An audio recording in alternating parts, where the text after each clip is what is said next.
नमस्कार, मैं हूँ शिवानी पांडे और आप देख रहे हैं 4 PM। क्या ममता बनर्जी के इस्तीफा नहीं देने के फैसले ने भाजपा का बहुमत हिला दिया है? आखिर क्यों अमित शाह बहुमत होने के बावजूद राष्ट्रपति शासन लगाने की तैयारी कर रहे हैं? इस सवाल का जवाब आपको बताएंगे। ईडी के खेल से लेकर हाई कोर्ट के आदेश से कैसे बवाल खड़ा हुआ है, इस पर चर्चा करेंगे। चर्चा करने के लिए हमारे प्रियंका जी मौजूद हैं। प्रियंका जी, बहुमत आने के बावजूद आखिर क्यों भाजपा बौखला रही है? क्योंकि बीजेपी के पास बौखलाने के अलावा दूसरा कोई चारा नहीं बचा है। एक तरफ ममता बनर्जी है कि इस्तीफा देने के लिए तैयार नहीं है, वहीं दूसरी तरफ ज्ञानेश कुमार सीसीटीवी फुटेज जारी करने के लिए मजबूर हो गए हैं। तो कैसे सुप्रीम कोर्ट के दखल के चलते बंगाल के चुनावों के बाद अब भारतीय जनता पार्टी का बहुमत फंसता हुआ नजर आ रहा है, आपको बताएंगे। लेकिन खबर में सबसे पहले शुरुआत राष्ट्रपति शासन से करते हैं।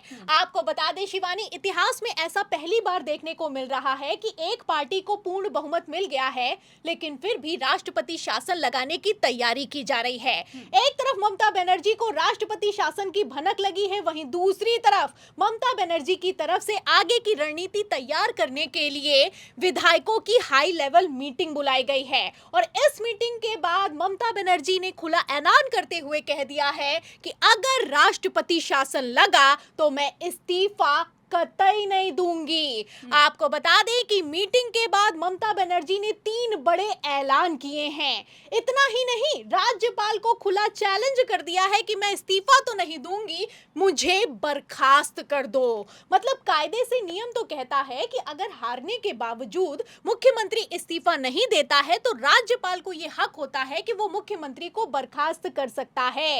लेकिन फिलहाल अभी तक राज्यपाल ने कोई एक्शन क्यों नहीं लिया, इसको लेकर सवाल किया जा रहा है।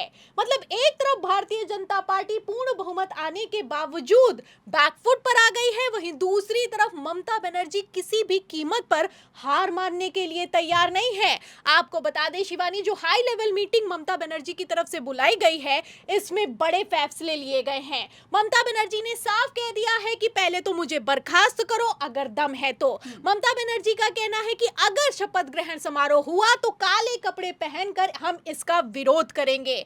ममता बनर्जी का कहना है कि अगर राष्ट्रपति शासन लग गया तो बवाल और भी ज्यादा बड़ा खड़ा होने वाला है। और सबसे बड़ा और अहम फैसला इस मीटिंग में लिया गया है कि अब बंगाल चुनावों का नतीजों का फैसला सुप्रीम कोर्ट में होगा। तो सुप्रीम कोर्ट में जाने की ममता बनर्जी ने पूरी तैयारी कर ली है। मतलब कि ममता बनर्जी अब सुप्रीम कोर्ट जाएंगी और सारे सबूत दिखाएंगी कि किस तरीके से बंगाल के चुनावों में 100 सीटों का खेल किया गया है। आपको बता दें शिवानी, एक तरफ ममता बनर्जी ने पूरा दम लगाकर भारतीय जनता पार्टी को घुटनों पर लाने के लिए तैयारी की है, वहीं दूसरी तरफ बीजेपी बौखला रही है। भारतीय जनता पार्टी कितना बौखला रही है इसका अंदाजा आप इस बात से लगा सकती हैं कि पूर्ण बहुमत आने के बावजूद अब बंगाल में ईडी का खेल शुरू हो गया है।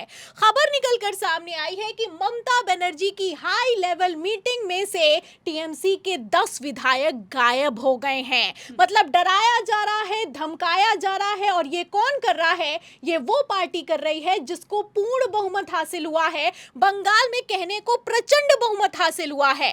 भारतीय जनता पार्टी को बंगाल में बहुमत से लगभग 60 सीटें ज्यादा मिली हैं, लेकिन इन सब के बावजूद टीएमसी के 10 विधायक गायब हो गए हैं। आप समझ सकती हैं कि किस तरीके से भारतीय जनता पार्टी टीएमसी को डराने, धमकाने और टीएमसी को खत्म करने की साजिश कर रही है। मतलब जिस पार्टी को पूर्ण बहुमत आया है वो पार्टी बंगाल की सड़कों पर हंगामा कर रही है। टीएमसी के दफ्तर जलाए जा रहे हैं, कैसे डर का माहौल पैदा किया जा रहा है, कैसे बुलडोजर एक्शन शुरू हो गया है, खबरें सामने आ चुकी हैं। फिलहाल इन खबरों के इतर आप समझ सकती हैं कि भारतीय जनता पार्टी एक तरफ दबाव बना रही है, वहीं दूसरी तरफ टीएमसी है कि किसी दबाव में आने के लिए तैयार नहीं है। तो सीसीटीवी फुटेज रिलीज कर दे। काउंटिंग सेंटर में नहीं हुआ है, हम मान लेंगे, जनादेश है। मेरा चैलेंज है कि सीसीटीवी फुटेज काउंटिंग सेंटर का मैं 100 ऐसे देता हूं आपको एसी, इलेक्शन कमीशन 10 रिलीज कर दे। काउंटिंग सेंटर का पूरा दिन का सीसीटीवी फुटेज, खास करके 12 बजे के बाद से 6 बजे तक का 6 घंटा का रिलीज कर दे। मैं आपको कंप्लेन का कॉपी देता हूं जहां पे 17C में जो ईवीएम रिकॉर्ड हुआ था और जो काउंटिंग टेबल में जो ईवीएम आया है, दोनों अलग मशीन है। सीरियल नंबर मैच ही नहीं कर रहे। तो अभिषेक बनर्जी के बयान से आप अंदाजा लगा सकती हैं कि कुछ तो ऐसा है जिसके चलते भारतीय जनता पार्टी हड़बड़ा रही है। अभिषेक बनर्जी का साफ साफ कहना है कि मैं 100 सीटों पर सबूत दिखा सकता हूं कि ईवीएम बदली गई है। अगर चुनाव आयोग में दम है तो वो 10 सीटों के सीसीटीवी फुटेज जारी कर दे तो हम मान लेंगे कि ये पब्लिक का जनादेश है। फिलहाल यहाँ पर मैं आपको बता दूं कि चुनाव आयोग भी अब सीसीटीवी फुटेज जारी करने के लिए मजबूर हो गया है, क्योंकि सुप्रीम कोर्ट का ही फैसला कहता है कि अगर हार जीत के अंतर से ज्यादा वोट डिलीट किए जाएंगे तो सुप्रीम कोर्ट दखल देगा। फिलहाल अगर बंगाल चुनावों की बात की जाए तो यहां पर तो हर सीट पर हार जीत से ज्यादा वोट डिलीट किए गए हैं। आपको बता दें कि लगभग 30,000 से ज्यादा एसआईआर के जरिए हर सीट पर वोट हटाए गए हैं और 27 लाख से ज्यादा अर्जियां पेंडिंग पड़ी हुई हैं, लेकिन फिर भी अधूरी वोटर लिस्ट पर चुनाव संपन्न हो चुका है।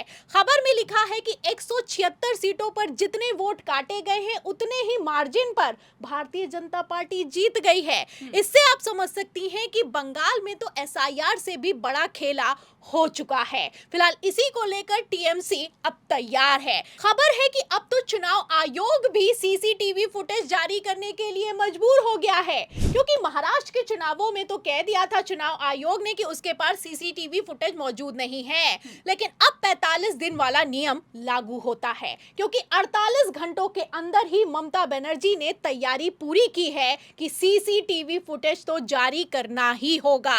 आपको बता दें शिवानी, एक तरफ बंगाल में खेला चल रहा है, वहीं दूसरी तरफ तमिलनाडु में जहां पर भारतीय जनता पार्टी को मुंह की खानी पड़ी है, वहां पर भी खेला अपने चरम पर है। खबर निकलकर सामने आई है कि जैसे ही विजय की पार्टी टीवीके को सीटें ज्यादा मिली और मुख्यमंत्री बनने की तैयारी विजय ने की और कांग्रेस के साथ गठबंधन का हाथ बढ़ाया, वैसे ही हाईकोर्ट ने आदेश दे दिया है कि विजय पर एफआईआर दर्ज होनी चाहिए। तो आप टाइमिंग से अंदाजा लगा सकती हैं कि किस तरीके से अब तमिलनाडु में भी दबाव बनाया जा रहा है। मतलब कि 2015 का केस है, 2015 की फिल्म में इनकम टैक्स को लेकर विजय पर केस हुआ, इस पर अब एक्शन आखिर क्यों हो रहा है और आखिर क्यों अब विजय ईडी की रडार पर आ गए हैं, आप समझ सकती हैं। और नहीं समझ सकती हैं तो परम चाटुकार रूपिका लियाकत का ट्वीट देख सकती हैं। इसमें लिखा हुआ है कि तमिलनाडु में डीएमके और एआईएडीएमके मिलकर सरकार बना सकते हैं। तो सूत्रों के हवाले से मैडम खबर चला रही हैं।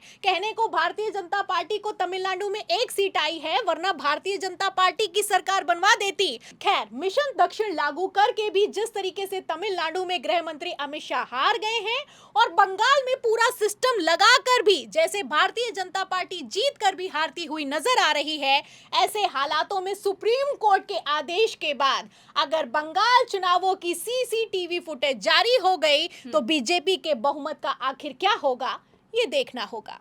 तो बिल्कुल, तो ममता बनर्जी जैसे हार मानने को तैयार नहीं है, ऐसे हालातों में क्या ममता को बर्खास्त करके बीजेपी नई मुसीबत में पड़ने वाली है?